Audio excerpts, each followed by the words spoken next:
C'est avec le chant Tété Kombo, en hommage à Rudolf Douala Mangabel, que les fils et filles Sawa ont clôturé leur mobilisation le samedi 9 mars dernier du côté de Bali Pressin, dans le premier arrondissement de la ville de Douala. Une mobilisation qui avait pour but de manifester un élan de solidarité à la famille Mambo Mangabel dans le cadre du litige foncier qui l'oppose à Sieur Koueni Gabriel.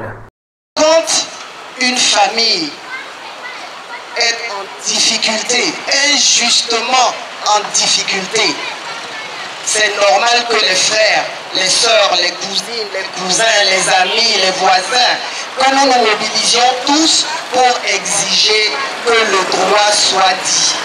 Mais au-delà de l'élan de solidarité, il s'agissait également de sacrifier un devoir communautaire. C'est un devoir communautaire de sortir et de venir manifester chaque fois qu'il y a une spoliation foncière et une tentative d'accaparement de terre ici chez nous. C'est nous les autochtones. Cette mobilisation avait également pour but d'exprimer le ras-le-bol de la communauté Sawa tout entière, car il ne se passe plus un mois sans que l'on évoque des litiges fonciers au sein de nos villages. Des litiges qui portent tous la signature des prédateurs fonciers insatiables à l'affût des moindres terres à dévorer. Nous ne pouvons plus accepter que certaines personnes, certains hommes d'affaires, qui sont en collusion avec des fonctionnaires, continuent de nous mépriser. Ce qui se passe sur le terrain des Mambo, c'est du vol, c'est tout simplement du vol. Et il faut qu'on le dise haut et fort. Il faut que l'opinion publique camerounaise sache que les Sawa Douala sont fatigués. Ça fait 100 ans qu'on nous prime, ça fait 100 ans qu'on nous bride, ça fait des années qu'on vole nos terres. Sont exactement les mêmes qui ont détruit la résidence de Maître Etoke à Ako. Ce sont les mêmes. Nous leur réservons une place d'honneur derrière les barreaux. Ces personnes sans foi ni loi, fortes de leur pouvoir financier, usent de malice et de duplicité pour spolier les terres de ceux et celles qui les accueillent pourtant dans un esprit d'hospitalité et de fraternité. Des pratiques qui mettent à mal le vivre ensemble. Parfaitement notre partition dans la symphonie du vivre ensemble.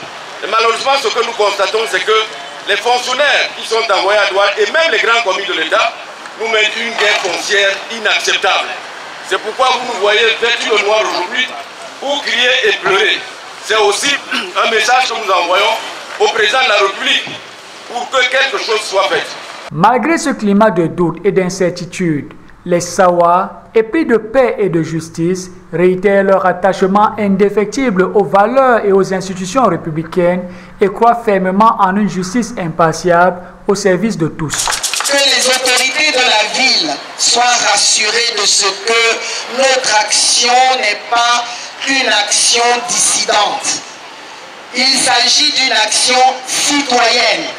Quand le droit est de notre côté, nous arriverons à atteindre nos objectifs et ce terrain sera rendu aux propriétaires. Pour rappel, la famille Mambo Mangabel s'oppose à la vente de son terrain par la SGBC à M. Koueni Gabriel sur la base d'une fausse donation. Et malgré le jugement rendu par le tribunal de grande instance du Vouri en leur faveur et l'obtention d'un certificat de non-appel en date du 18 décembre 2019, annulant la prétendue donation, ces derniers continuent de subir le harcèlement de Sieur Koueni Gabriel, déterminé à spolier coûte que coûte les terres des Mangabel.